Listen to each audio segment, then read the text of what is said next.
Muy buenas noches, estimados amigos. ¿Cómo están? En esta oportunidad que les da la doctora Jenny Peña Castillo, subgerente del estudio Law Consul. Y en esta oportunidad tenemos como invitado a nuestro amigo y abogado, el señor Miguel Antonio Ríos Correa.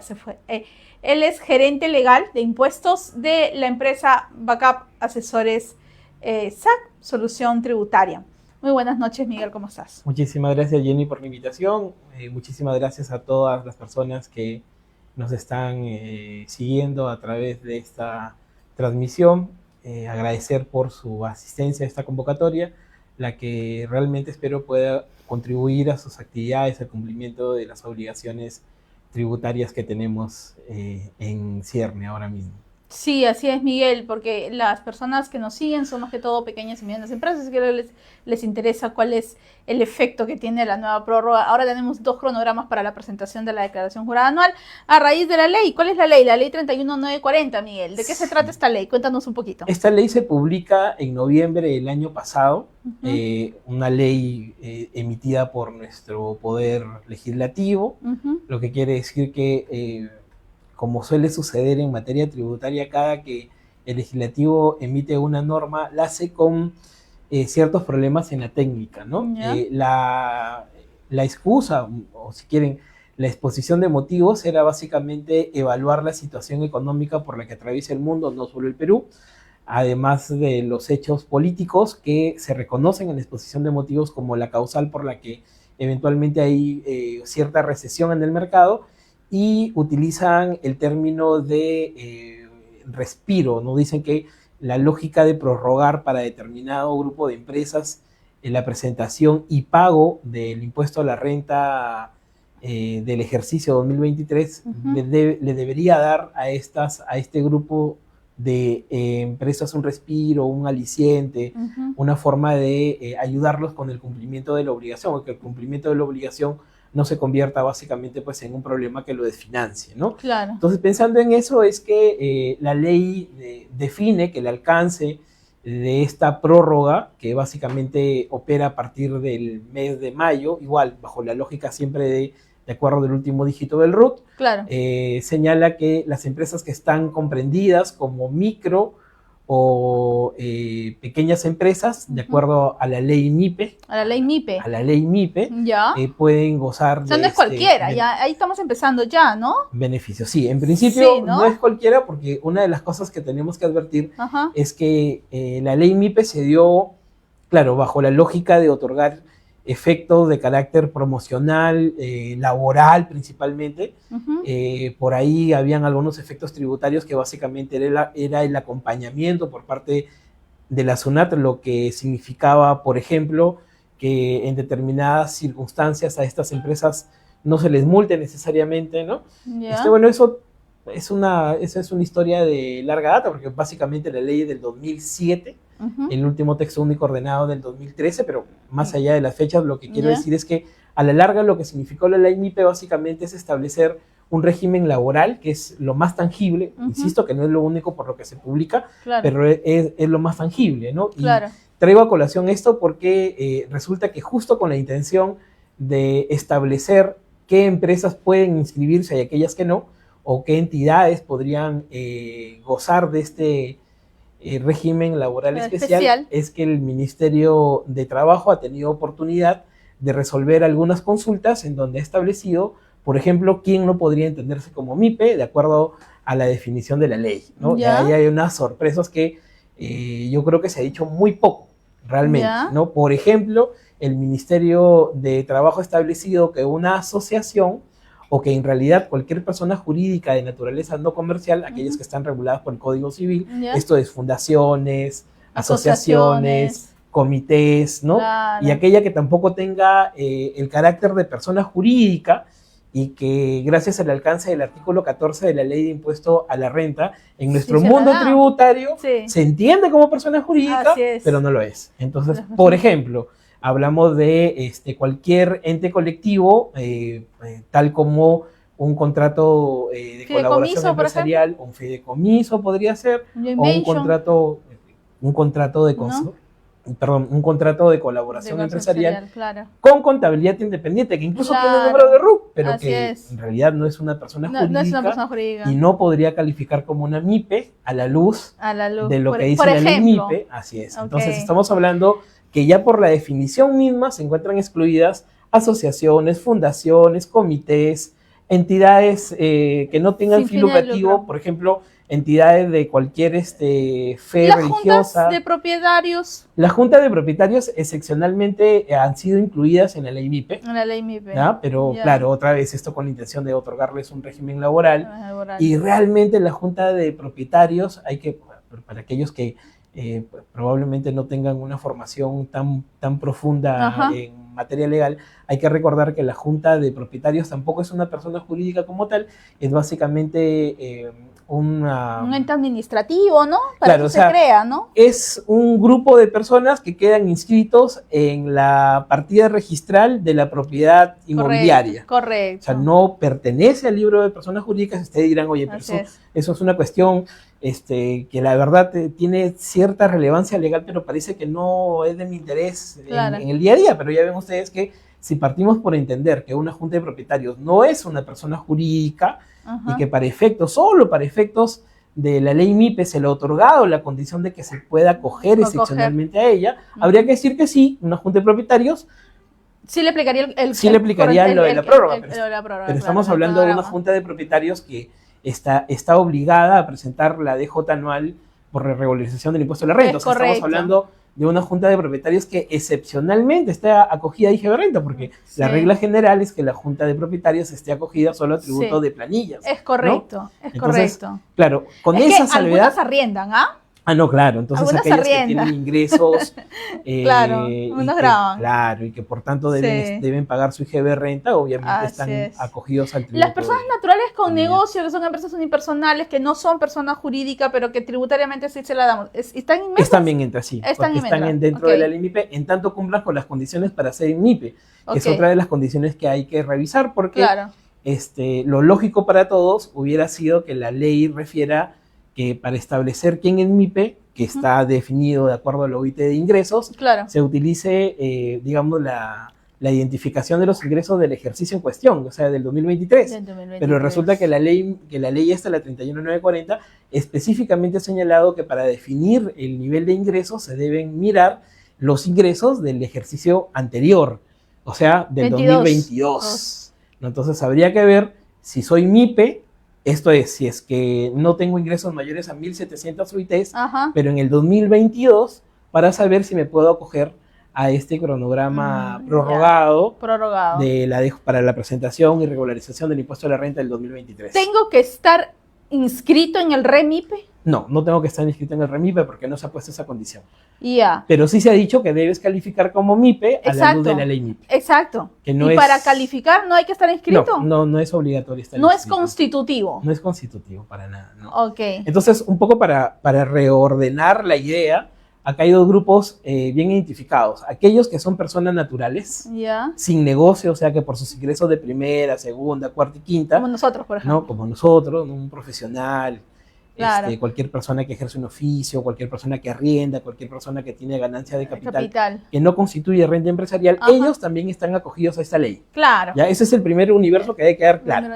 Lo que estamos discutiendo es sobre el segundo universo, que es aquellas empresas, esto es, personas jurídicas o naturales con negocio, que califican como MIPES, según la ley que declara esta prórroga, ¿no? Claro, y ahí habría que evaluar. Ahí es que entran, digamos, una serie de condiciones que hay que ver. Por si acaso, cuando estamos hablando de 1.700 UIT del 2022, no estamos diciendo que esta condición les aplique a las personas sin negocio. En el caso de las personas que perciben rentas de primera, segunda, cuarta o quinta, ahí no se les ha puesto ningún parámetro, no se les ha dicho que superen o no determinado monto, o sea, todas se entiende que está prorrogada. El universo completo. Y es más, aquel que quiera cumplir anticipadamente con la obligación, porque claro, el plazo máximo es mayo, junio, de acuerdo a tu último dígito del RUC, pero eso no quiere decir son plazos de vencimiento también, ¿no? Yo puedo presentarlo antes. Pero lo que resulta es que SUNAT ha señalado en la resolución instrumental que dispone la puesta a disposición del formulario para que las personas en negocio cumplamos con nuestra declaración, es que esta recién va a estar a disposición del público a partir del 13 de mayo. O sea que a las personas que quisieran anticiparse, bueno, tendrán que hacerlo a partir del 13 de mayo en adelante, ¿no? Y esto obviamente lo ha hecho con el fin de salvar, digamos, los recursos de donde debería generar las devoluciones, ¿no? Pero claro, en la resolución se ha explicado una cosa distinta en la parte considerativa, pero realmente en el fondo lo que se trata de hacer es que si la obligación recién es a partir de mayo, ¿no? Y las personas que tendrían que pagar un impuesto a la renta recién tendrían que hacerlo en esa fecha, así es. Hubiera sido un poco desproporcionado para la administración recibir la solicitud de devolución desde el 15 de febrero, que es que cuando más o menos históricamente todos los ejercicios está dispuesto el formulario para que las personas puedan irlo presentando, ¿no? Las personas naturales sin negocio. Entonces, un poco lo que vio de repente también ha sido esa la idea, ¿no? De más o menos de equilibrar el tema, ¿no? Pero claro, hay que advertir aquí que para las personas, muchas de ellas ya se programan en el año previo, se dejan retener, por ejemplo, sobre sus recibos por honorarios, pensando en que van a obtener esta recuperación en la quincena de febrero, en la de marzo, ¿no? Y ahora se ha prorrogado hasta mayo, y esto está generando obviamente una incomodidad. Una incomodidad, ¿no? A las personas. Entonces, otra vez, en el caso de personas sin negocio, para sectores de renta primera, segunda, cuarta, quinta, ellos todos estamos en el cronograma prorrogado, aun cuando quisiéramos hacerlo ahora no podemos porque no está a disposición nuestra la declaración jurada, o sea, el formulario virtual en la que se presenta esta declaración jurada. Y en el caso de empresas, ya sean personas jurídicas o personas naturales con negocio, ahí es que viene la definición de mirar los ingresos del 2022 y para saber si no supere las 1.700 UITs, en tanto pueda estar definido como MIPE, y ahí hemos dicho, no, por si acaso ahí no entran las asociaciones, las fundaciones, los comités. Por norma especial, ¿no? Por norma especial, los contratos de colaboración empresarial con contabilidad independiente, como se llamen, consorcios, Jet Ventures, Project Finance, como se llamen, ¿no? Todos tampoco ellos entran. Tampoco entran. Claro, porque nuestra legislación les llama genéricamente como consorcio. Consorcio. ¿No? Es así es la definición en el libro 5 de la ley general, ¿no? Entonces, partiendo de esa definición general, luego hay que ver que la propia ley ha establecido una exclusión.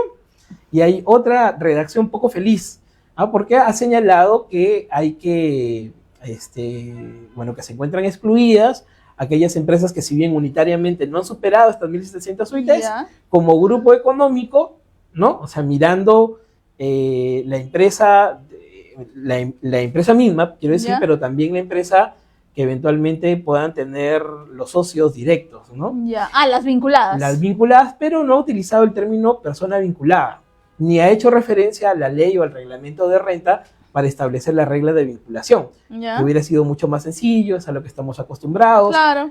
Como antecedente, por ejemplo, el decreto legislativo 1269 que habla o que constituye el régimen MIPE tributario, que tiene la misma lógica, utilizó la regla del artículo 24 del reglamento de renta, que son la de vinculación. Algunos numerales, no todos, pero los utilizó. Claro, así es. Aquí no, aquí básicamente lo que ha dicho esta ley es que se utiliza una ley distinta que no tiene que ver con el mundo tributario, ¿ya? Para establecer la definición de grupo económico, ¿no?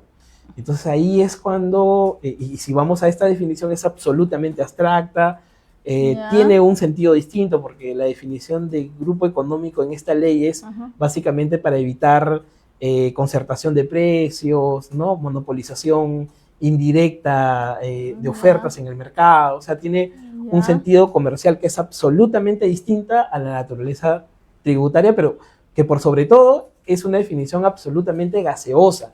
Y es de preocupación porque ya que es tan gaseosa, ¿no? O sea, otra vez, si me voy a la ley de renta, si hubieran utilizado la ley o el reglamento de renta... Hubiera sido mejor, hubiera sido más claro. O sea, mucho más claro, porque me decía, oye, ya si, por ejemplo, son vinculadas o pertenecen al mismo grupo, por ejemplo, si es que el socio comparte más del 30% de las acciones. Y yo ya sé que es 30, ¿no? Acá en la definición de grupo, no, es absolutamente abierta, absolutamente gaseosa. Y lo que me preocupa de esto es que mañana más tarde nuestra administración tributaria no quiere utilizar cualquier definición, porque además esta definición de grupo económico que está a nivel de ley no tiene un desarrollo instrumental que me diga qué se debe entender, ¿no?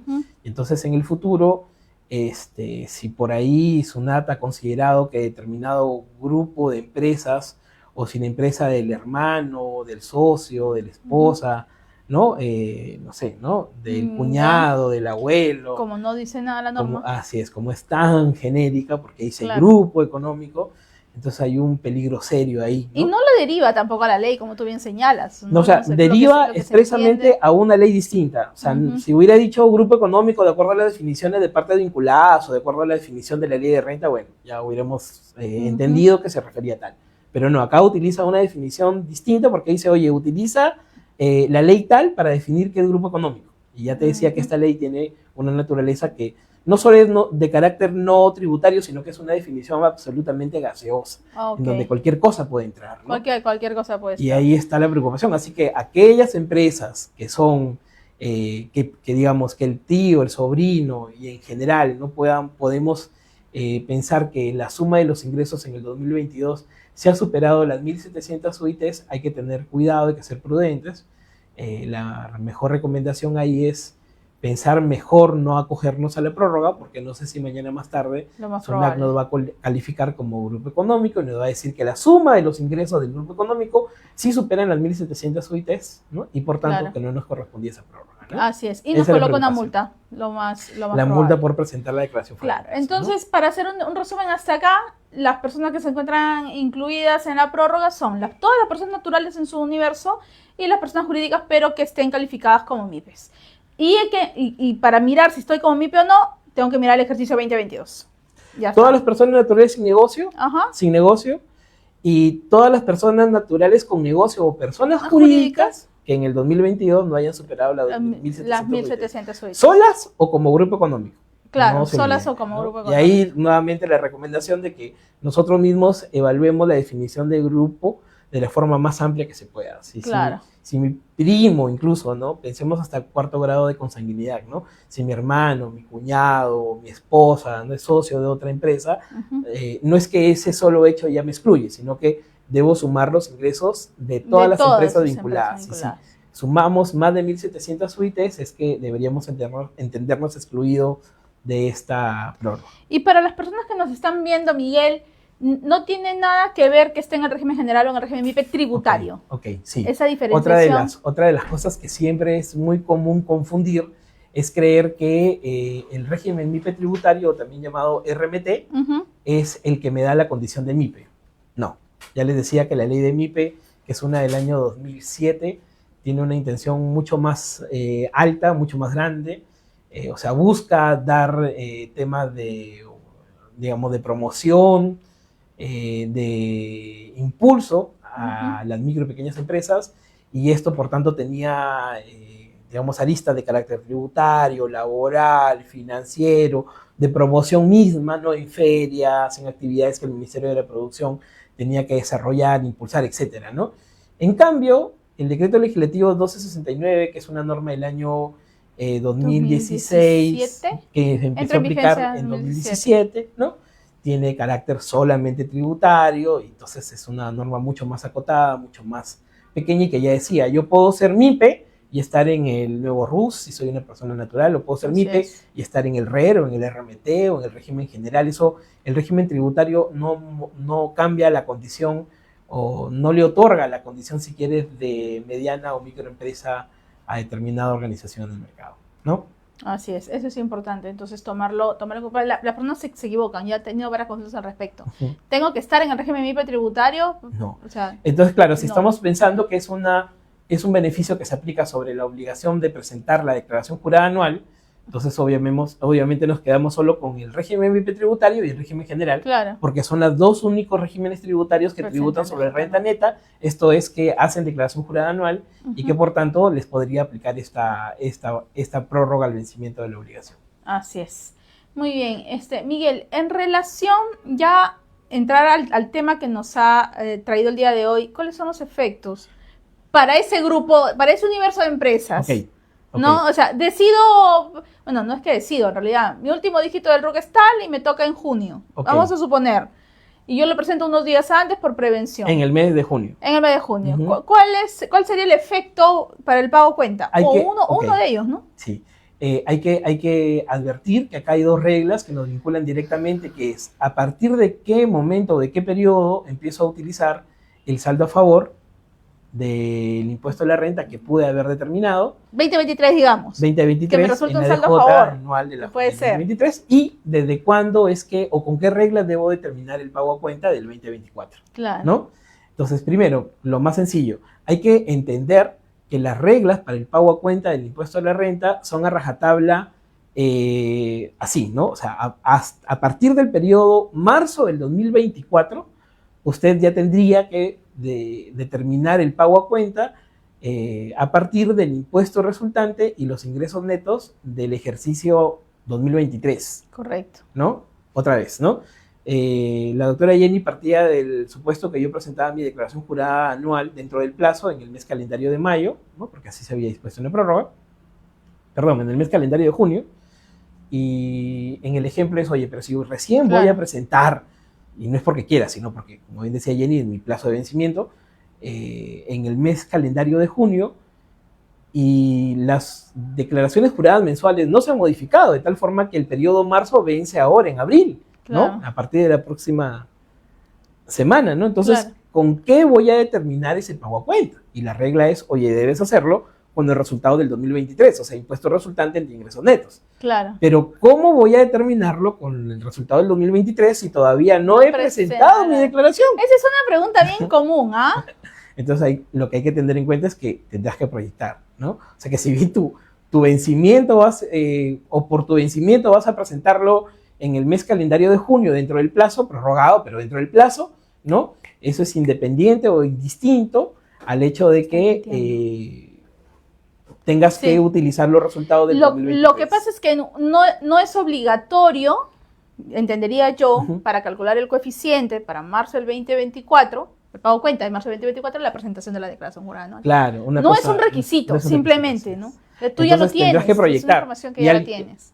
Muy buen punto. Si ya la tienes, no habrá ningún problema, la proyección será cierta, tendrás el dato exacto, no habrá ningún problema en que tú determines el pago a cuenta del periodo marzo, porque nuevamente esa rajatabla, ¿no? Hasta el periodo enero y febrero utiliza los resultados del 2022, ¿no? De la DJ anual de 2022, claro. Y a partir del periodo marzo del 2024 utilizas los resultados del ejercicio 2023, ¿no? Así es. Lo de la DJ, pero el problema sería, ¿y qué pasa si no lo tengo? Si realmente todavía no he terminado de cerrar mi estado financiero y no tengo la certeza de cuál va a ser el coeficiente.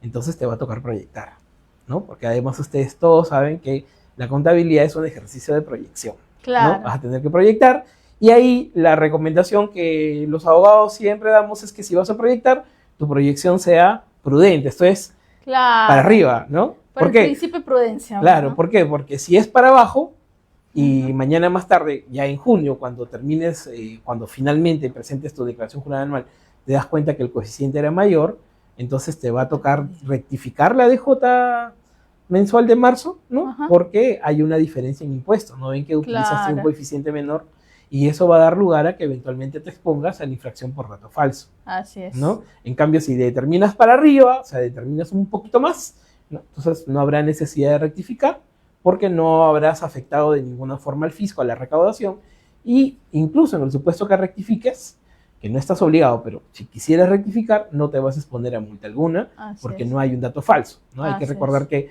después de la reforma del 2016 se entiende por dato falso únicamente cuando queda un impuesto resultante por pagar, digamos. Así ¿no? es, Entonces, correcto. Eso es. Entonces, por ese lado, estamos tranquilos. La regla general, entonces ya saben, para el periodo marzo usted sí o sí debe utilizar los resultados del ejercicio 2023 sin importar, como decía la doctora Jenny, si es que usted ha presentado la DJ anual o no. ¿No? Así es. ¿O no? Así es.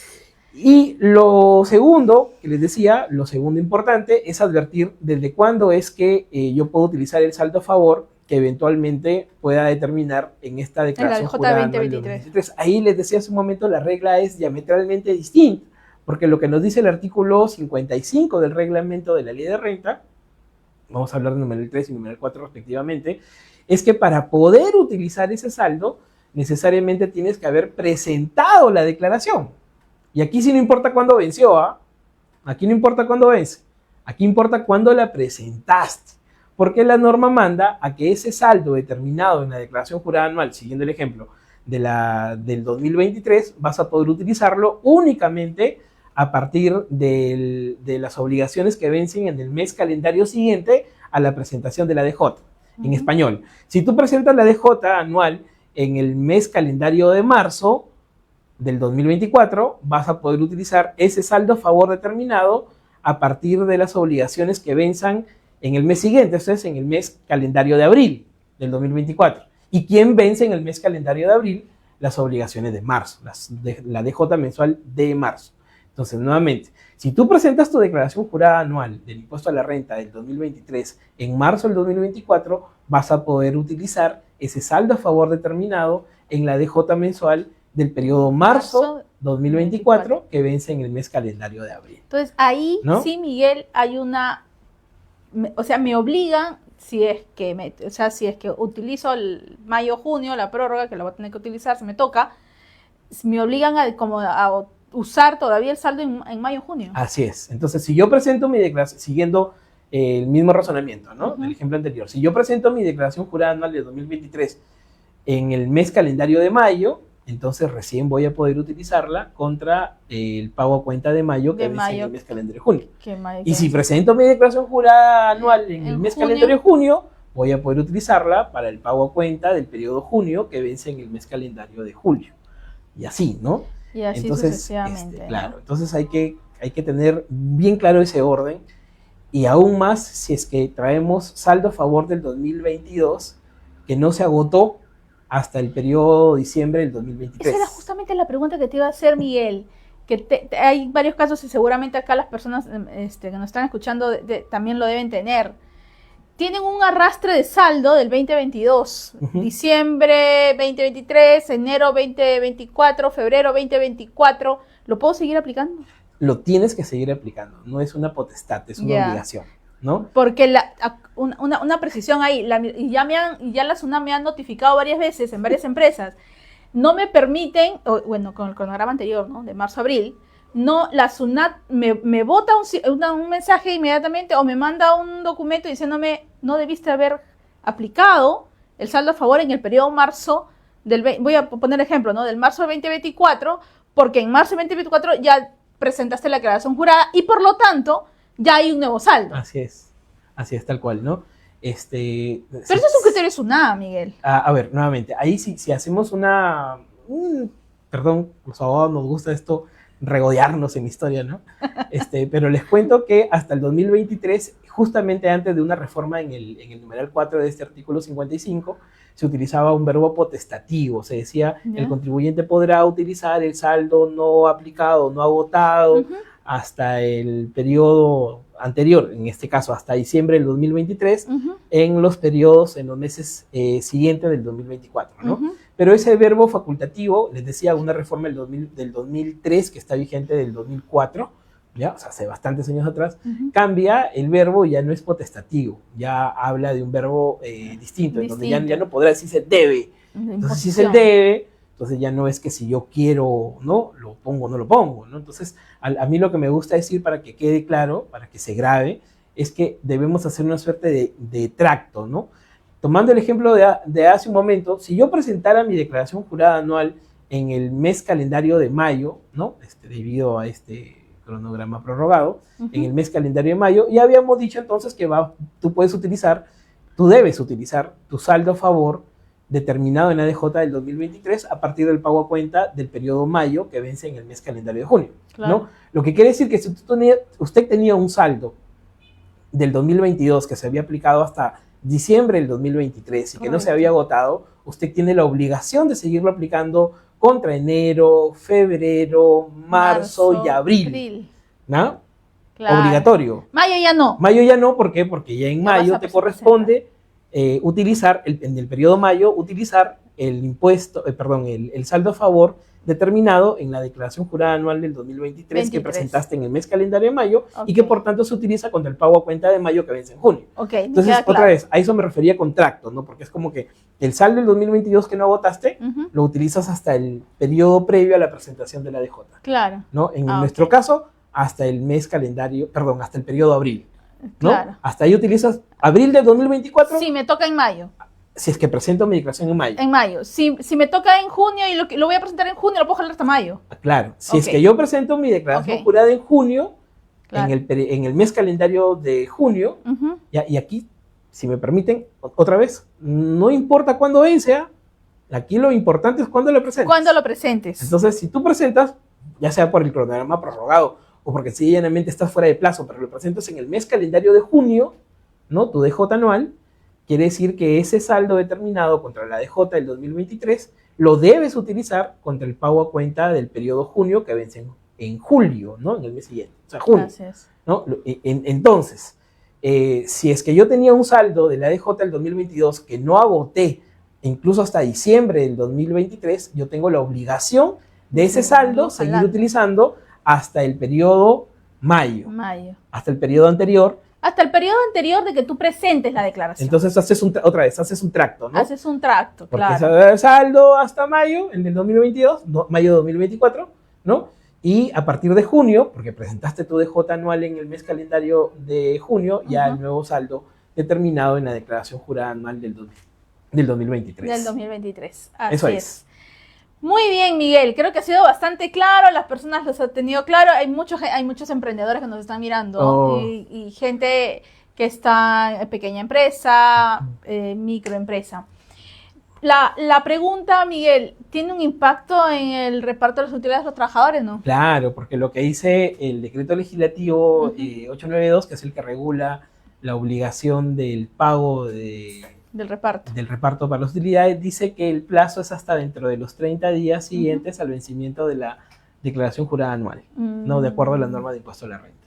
Ok. Entonces, ahora tenemos un cronograma prorrogado, ¿no? Que se aplica otra vez, no para todos, sino para un universo determinado de empresas, y esas empresas que están acogidas a la prórroga o que pueden tomar la prórroga, les ha tocado la obligación de pagar utilidades a sus trabajadores, cumpliendo las condiciones, o sea, más de 20 trabajadores, que obviamente haya utilidad, etcétera, ¿no? Entonces, el plazo que tienen para pagar esas utilidades a sus trabajadores ya no es marzo como normalmente, sino que será dentro de los 30 días siguientes al vencimiento Al vencimiento. prorrogado. Ok. Al vencimiento prorrogado. Al vencimiento programado. Puede ser mayo, junio, de acuerdo a lo que le toque a la empresa. Así es, lo que además lleva consigo la posibilidad de que todos estos conceptos que constituyen para el supersector renta de cuarta, quinta, incluso segunda, ¿Ya? ¿no? De acuerdo a lo que dice el V del 37 de la ley de impuesto a la renta, también para que puedan ser reducidos en el 2023, ahora ya no solo tienen marzo, sino que tienen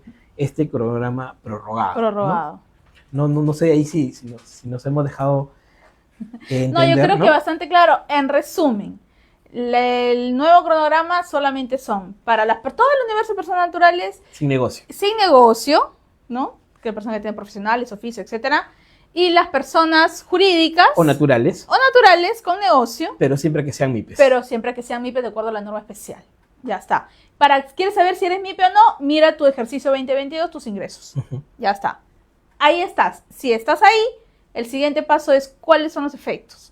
Uno, ¿cuál es el primer efecto? No tiene efecto en el coeficiente. No, Para empezar. así es. No Porque cierto. siempre va a tener que ser Siempre va a tener que ser sobre marzo. respetando lo que dice tu artículo 85, entendería. Así es. Claro. Ya, de la ley del impuesto a la renta. Dos, sí tiene impacto en el saldo a favor. O sea, en el momento que tú presentas tu declaración, ¿no es cierto? Entonces sí hay un impacto. Claro, Lo vas a aquel usar que, de la tiene, presentación. aquel que tiene un saldo a favor y tiene la pretensión lícita de utilizarlo, podría no esperarse mayo, junio. Puede hacerlo ¿no? antes. Puede hacerlo antes. Claro. Esto de que el formulario no está habilitado es únicamente para las personas sin negocio. Para las personas con negocio, ya sean naturales o jurídicas, el formulario Ya está habilitado. 710 está habilitado. Así es. ¿Desde cuándo está habilitado, Miguel? Desde febrero. Desde febrero. Ok, perfecto. Entonces ya está habilitado de febrero. Si tienes un saldo a favor, presenta de una vez tu declaración, no esperes mayo o junio.